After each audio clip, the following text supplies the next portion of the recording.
Rajahmundry central జైల్లో ఉన్న MP Mithun రెడ్డిని పెద్దిరెడ్డి రామచంద్రారెడ్డి, ఎమ్మెల్సీ రఘురాం, రాజనగరం మాజీ ఎమ్మెల్యే జక్కంపూడి రాజా పరామర్శించారు. ఈ సందర్భంగా వారు మాట్లాడుతూ ఏపీలో రెడ్ బుక్ రాజ్యాంగంతో వైసీపీ నేతలను అనగదొక్కాలని చూస్తారని విమర్శించారు.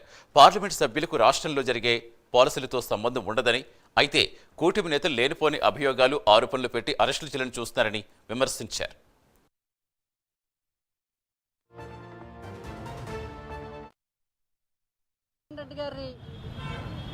అక్రమ అరెస్టు ఇప్పటికే చాలా రోజులైంది. ఇప్పుడే రాజా గారు కూడా ప్రస్తావించి చెప్పడం జరిగింది.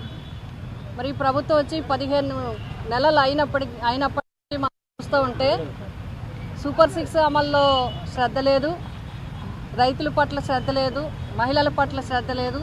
మహిళల మీద అత్యాచారాలు, చిన్నపిల్లల మీద అత్యాచారాలు, కిడ్నాప్లు, మానభంగాలు, ఈ పరిస్థితి ఓ పక్క శాంతి భద్రతలకు విఘాతం కలిగించేలా ఉంటే, మరొక పక్క అక్రమ కేసులు, అక్రమ అరెస్టులు, ఎఫ్ఐఆర్లు బుక్ చేయటం, సోషల్ మీడియాలో కూడా మరి ఎంతోమందిని ఇబ్బంది పెట్టి జైలు పాలు చేసి ఒక్కొక్కళ్ళ మీద 5 జిల్లాలు 6 జిల్లాల్లో కూడా కేసులు పెట్టి చాలా ఇబ్బందులకి గురి చేసే పరిస్థితులే కనబడతా ఉన్నాయి.